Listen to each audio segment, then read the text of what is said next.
hours later, the band finally reached their destination at Beach City. Axel was in a dreamy state as he sprawled across the back seat, while Rolf scribbled over business affairs in his journal. "Say hello to the Silver Gate Bridge, guys," Lonnie announced cheerfully.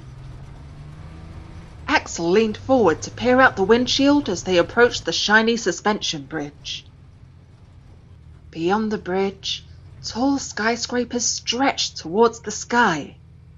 The late afternoon sun cast shadows from the buildings over the city and parts of the marine bay as it set in the west, giving a serene appearance that contrasted deeply with the fast-paced, chaotic world that existed within.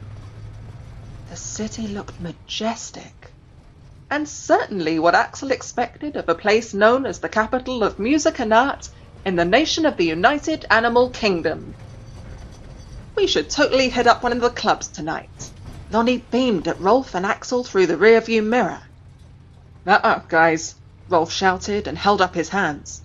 "We need to head over to the Snail and unload so we can be good to go for tomorrow." "Come on, Rolf," Lonnie protested. "We've been on the road all day. We got time." "He's right, Rolf." Axel nodded his head in agreement. He couldn't wait to stretch his limbs and have a fun night out on the town. It had been a while since Axel had travelled to the big city.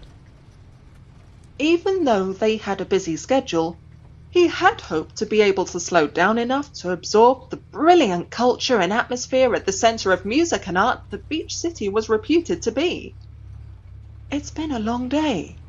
It's not like it's going to take us that long to unload and set up tomorrow. I was kind of hoping to take it easy tonight."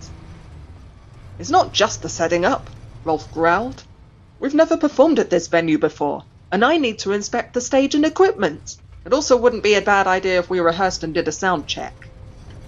"We've been rehearsing the entire year," Axel snapped, feeling agitated. "I don't think one more night's going to matter."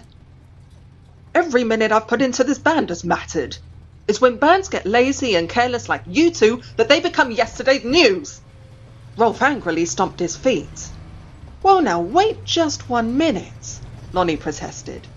"We're not being lazy and careless. All we're asking for is to have a little fun in our downtime." Once again, Axel found himself in the recurring predicament of biting his long tongue while dealing with Rolf's harsh personality. "I can only take so much of this guy today," was the thought that kept running through his head.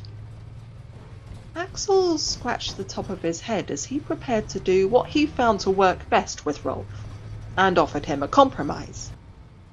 "All right, Rolf.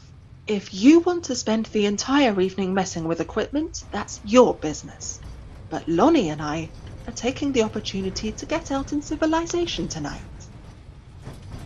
Rolf leaned forward, speaking in a scolding voice. "Don't forget, Lizard, that just because you spend the most time in the spotlight, those are my songs you're performing. This is my band." Axel bit his tongue in annoyance. Rolf's declaration that the Nightriders was his band was a ridiculous notion. It was true that Rolf was the band's founder.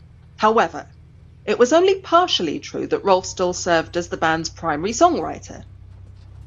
Prior to having joined the band, Axel was well aware that Rolf received the most songwriting credit, with Mac and Lonnie only making minor contributions.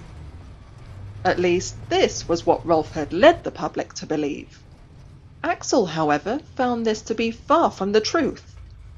During his first recording with the band, he shared many musical ideas, which Rolf, more often than not, reluctantly embraced in the end.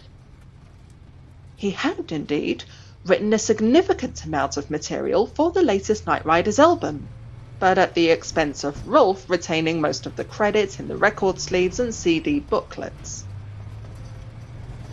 In spite of the production wars between the two, the album proved to be fairly well received in sales and reviews, even being heralded by some as their best work to date.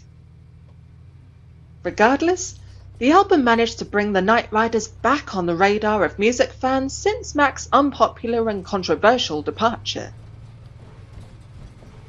Axel shook his head in frustration. Whatever, Rolf. Lonnie and I are going to have fun tonight. There's nothing you can do to stop us. Recognizing that Axel and Lonnie were set in their ways, Rolf let out a long, frustrated sigh before muttering under his breath, I'm the only responsible one in this band. Axel and Lonnie rolled their eyes and shook their heads as a tense silence enveloped the band.